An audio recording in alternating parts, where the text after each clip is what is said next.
Assalamualaikum warahmatullahi wabarakatuh. Hamdan wa syukurillah, asyhadu an la ilaha illallah wa asyhadu anna Muhammadan abduhu wa rasuluh. Amma ba'du. Anak-anakku yang soleh-solehah, kita kembali pada materi pendidikan agama Islam jenjang SMA di fase F pada tema pernikahan dalam Islam bagian kedua.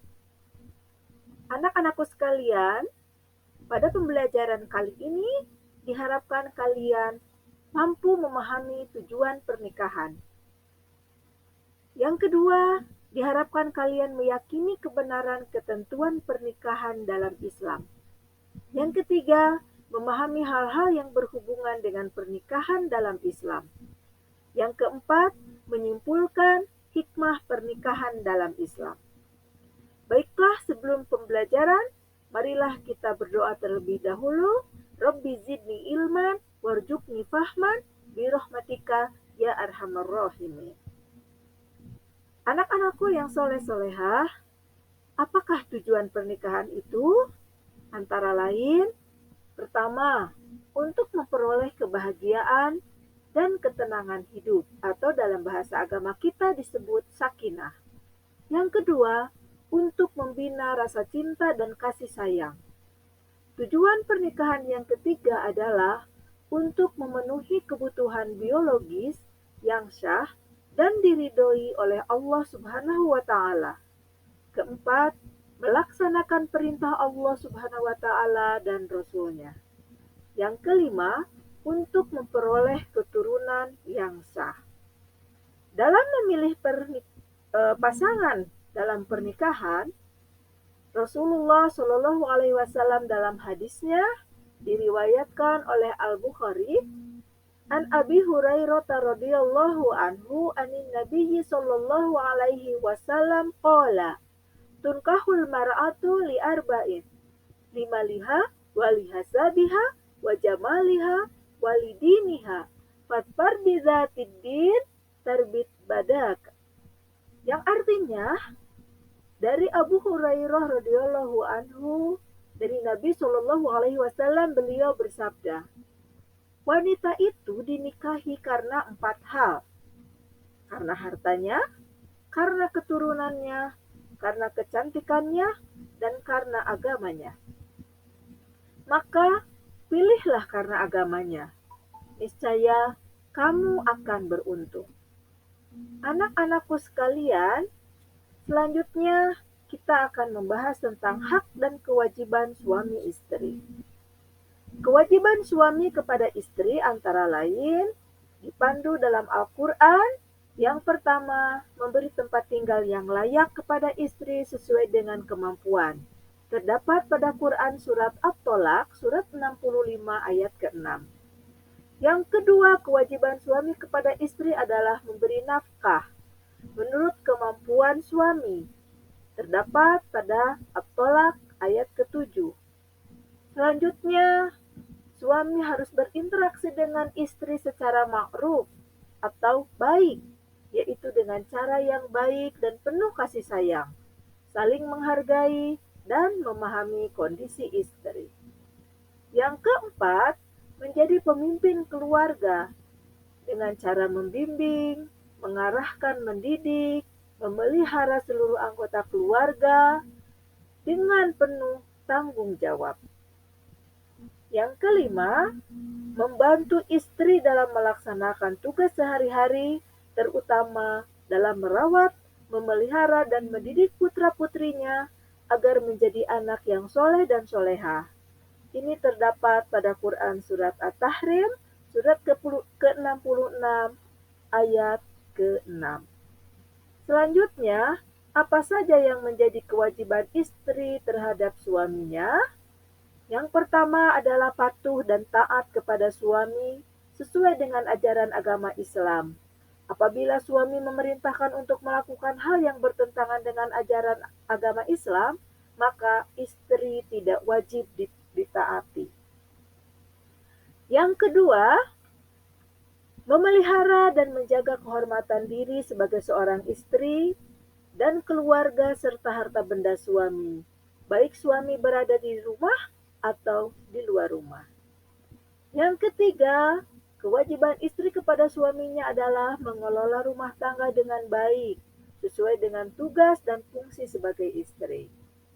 Yang keempat, memelihara, merawat, dan mendidik anak, terutama pendidikan agama.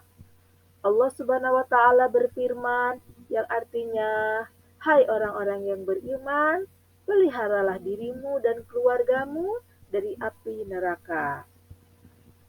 Anak-anakku sekalian, setelah kita mempelajari hak dan kewajiban suami istri, lalu apa saja hal-hal yang berhubungan dengan pernikahan? Di antaranya ada mahar atau yang disebut mas kawin. Yang kedua, resepsi pernikahan atau yang disebut dengan walimatul urus. Yang ketiga, tolak. Yang keempat, idah. Dan yang kelima, rujuk. Kita bahas satu persatu. Apa yang dimaksud dengan mahar atau mas kawin? Mahar atau mas kawin terkadang disebut nihlah atau sodak, yang berarti sesuatu yang diwajibkan karena pernikahan, yakni harta atau apapun yang diberikan oleh laki-laki dan menjadi hak milik perempuan atau istri. Di dalam Quran surat An-Nisa surat keempat ayat 4, Allah berfirman, A'udzu billahi minasyaitonir rajim wa atun nisaa shadaqatihinna nihlah. Artinya, berikanlah mas kawin kepada perempuan-perempuan yang kamu nikahi sebagai pemberian dengan penuh kerelaan. Selanjutnya, apa yang dimaksud dengan resepsi pernikahan atau yang biasa kita sebut walimatul urus? Kata walimah secara bahasa berarti berkumpul. Walimah adalah nama untuk setiap undangan atau makanan dan minuman yang diadakan karena adanya kebahagiaan atau lainnya.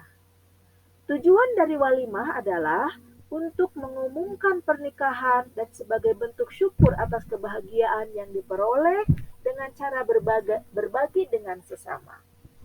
Selanjutnya, anak-anakku yang soleh-solehah, dalam pernikahan ada yang disebut dengan talak.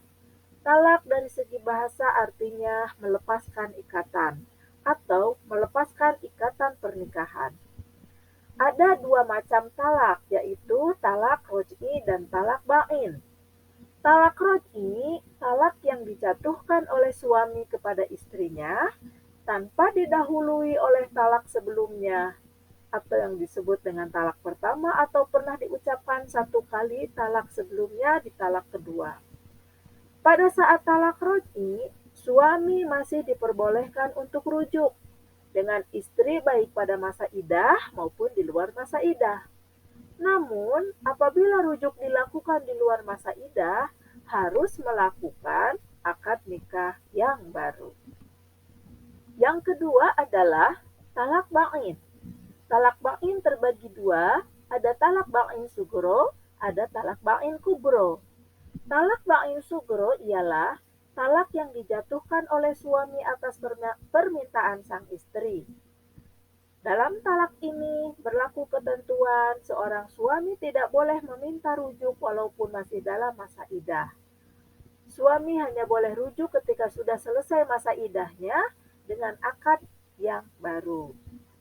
Talak ba'in kubro atau talak untuk ketiga kalinya berarti menjadikannya terpisah untuk selama-lamanya dan tidak diperbolehkan kembali lagi ke suaminya kecuali apabila dia telah menikah dengan lelaki lain dan pernah berhubungan. Selanjutnya anak-anakku sekalian, ada alasan sampai jatuh talak. Nah, ini yang pertama ada ilah, kedua li'an, yang ketiga jihad, yang keempat hulu, yang kelima pasah, yang keenam hadonah. Nah, kita bahas satu persatu, apa itu ilah? Ilah yaitu sumpah serapah seorang suami bahwa ia tidak akan mencampuri istrinya. Ilah merupakan adat Arab jahiliyah. Masa tunggunya adalah 4 bulan. Jika sebelum 4 bulan sudah kembali, maka suami harus membayar denda sumpah. Bila sampai 4 bulan atau lebih, hakim berhak memutuskan untuk memilih membayar sumpah atau mentalaknya. Yang kedua, li'an. Li'an yaitu sumpah seorang suami yang menuduh istrinya berbuat zina. Sumpah itu diucapkan 4 kali dan yang kelima dinyatakan dengan kata-kata laknatullah atau laknat Allah Subhanahu wa taala atas diriku jika tuduhanku itu dusta. Istri juga dapat menolak dengan sumpah 4 kali dan yang kelima dengan kata-kata murka Allah Subhanahu wa taala atas diriku bila tuduhan itu benar. Yang ketiga, zihar. Zihar yaitu ucapan suami kepada istrinya yang berisi penyerupaan istrinya dengan ibunya seperti engkau punggung ibuku. Ucapan ini mengandung pengertian ketidaktertarikan lagi dari suami kepada istri. Zihar merupakan adat jahiliyah yang dilarang oleh Islam sebab dianggap salah satu cara menceraikan istri. Yang keempat adalah hulu. Hulu atau talak tebus, yaitu talak yang diucapkan oleh suami dengan cara istri membayar kepada suami. Talak tebus biasanya atas kemauan istri. Penyebab talak antara lain, istri sangat benci kepada suami, suami tidak dapat memberi nafkah, suami tidak dapat membahagiakan istri. Selanjutnya, ada yang disebut dengan pasah. Pasah ialah rusaknya ikatan perkawinan karena sebab-sebab tertentu, yaitu karena rusaknya akad nikah seperti diketahui bahwa istri adalah mahram suami. Yang kedua, salah seorang suami atau istri keluar dari agama Islam. Yang ketiga, semula suami istri musyrik, kemudian salah satunya masuk Islam. Karena rusaknya tujuan pernikahan seperti terdapat unsur penipuan, misalnya mengaku laki-laki yang baik ternyata penjahat. Suami atau istri mengidap penyakit yang dapat mengganggu hubungan rumah tangga. Selanjutnya suami dinyatakan hilang. Lalu suami dihukum penjara 5 tahun atau lebih. Nah, itu akan menyebabkan pasah atau rusaknya perkawinan dan secara otomatis jatuh talak. Anak-anakku sekalian, di dalam pernikahan atau talak ada yang disebut dengan hadonah. Hadonah berarti mengasuh dan mendidik anak yang masih kecil atau di bawah umur atau masih dalam pengasuhan. Jika suami atau istri bercerai, yang berhak mengasuh anaknya adalah yang pertama, ketika masih kecil adalah ibunya dan biaya tanggungan ayahnya. Jika si ibu telah menikah, eh, hak mengasuhnya pindah kepada ayahnya. Nah, itu tentang pengasuhan anak yang masih di bawah umur. Selanjutnya, anak-anakku sekalian, di dalam pernikahan ada yang dimaksud dengan masa idah. Masa idah adalah masa menanti atau menunggu yang diwajibkan kepada perempuan. Nah, ini khusus untuk perempuan. Ya, laki-laki tidak ada masa idah. Jika perempuan yang ingin menikah lagi setelah diceraikan oleh suaminya, baik cerai hidup atau cerai mati. Bagaimana aturan di dalam masa idah? Ada waktu yang sudah ditentukan. Lamanya masa idah bagi wanita yang sedang hamil. Masa idahnya sampai melahirkan anaknya. Ini dijelaskan pada Quran surat At-Tolak surat 65 ayat 4. Yang kedua, masa idah wanita yang tidak hamil. Sedang ia ditinggal mati suaminya, maka masa idahnya 4 bulan 10 hari. Terdapat pada Quran surat Al-Baqarah ayat 234. Wanita yang dicerai suaminya sedang ia dalam keadaan haid, maka masa idahnya 3 kali quru atau 3 kali suci atau 3 kali menstruasi. Ini ada pada Quran surat Al-Baqarah surat kedua ayat 228. Selanjutnya yang keempat, wanita yang tidak haid atau belum haid. Masa idahnya selama 3 bulan. Terdapat pada Quran Surat At-Tolak ayat 4. Yang kelima, wanita yang dicerai sebelum dicampuri suaminya, maka baginya tidak ada masa idah. Pada Quran Surat Al-Ahzab ayat ke-49. Anak-anakku sekalian yang senantiasa mengharapkan ridho Allah, setelah ada talak dalam pernikahan juga ada yang disebut dengan rujuk. Rujuk dalam bahasa Arab disebut dengan roj'ah, artinya kembali. Yang dimaksud dengan rujuk adalah kembalinya suami istri pada ikatan perkawinan setelah terjadi talak roj'i dan masih dalam masa iddah. Dasar hukum rujuk dalam Quran Surat Al-Baqarah ayat 229 yang artinya dan suami-suaminya berhak merujukinya dalam masa menanti itu jika mereka atau para suami menghendaki rujuk. Baiklah, kita sampai pada penghujung pada materi kita, yaitu tentang apa yang hikmah pernikahan dalam Islam. Apa saja hikmahnya? Yang pertama, dapat melaksanakan perintah Allah Subhanahu wa Ta'ala dan Rasul-Nya. Yang kedua, terbentuknya keluarga bahagia dan saling menyayangi.